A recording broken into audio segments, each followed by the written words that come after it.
వృషభ రాశి వారికి 5 గ్రహాలు యోగిస్తున్నాయండి.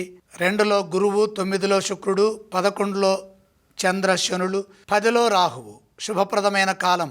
ఈ సమయంలో ఏ పని ప్రారంభించినా మేలు జరుగుతుంది. ప్రతి పని శుభాన్నిస్తుంది, లక్ష్యాన్ని ప్రసాదిస్తుంది. కాలం అనుకూలంగా ఉన్నది. చక్కగా కాలాన్ని సద్వినియోగం చేసుకోండి. మంచి ఫలితాలు సాధించడానికి ఎంతో అవకాశం ఉన్నది. మనోబలం ముందుకు నడిపిస్తుంది. దృఢ సంకల్పంతో ఆలోచించి సరైన ప్రణాళికల్ని సిద్ధం చేయండి. అందుకు అవసరమైన సహాయ సహకారాలు తప్పనిసరిగా అందుతాయి. విశ్వాసం తప్పనిసరిగా ఉండాలి. ఎంత కృషి చేస్తే అంత రెట్టింపు ఫలితం వస్తుంది. గౌరవప్రదమైన ఫలితాలు ఉంటాయి. మీ నిర్ణయాలను అందరూ గౌరవిస్తారు. మంచి ఆలోచనా సరళితో ముందుకు సాగండి. ఒత్తిడి లేకుండా బాధ్యతలని నిర్వర్తించండి. కార్యసిద్ధికి అవసరమైన వాతావరణం ఉంటుంది. సౌమ్యంగా సంభాషించడం ద్వారా అవగాహన సామర్థ్యంతో ముందుకు సాగితే అధికారుల లాభం కలుగుతుంది. సున్నితమైన విషయాల్లో లోతుగా స్పందించవద్దు. దగ్గర వారితో ప్రేమగా వ్యవహరించండి.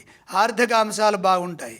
వ్యాపారంలో సమస్యలు రాకుండా క్షుణ్ణంగా పరిశీలన చేసి విజయాలు సాధించండి.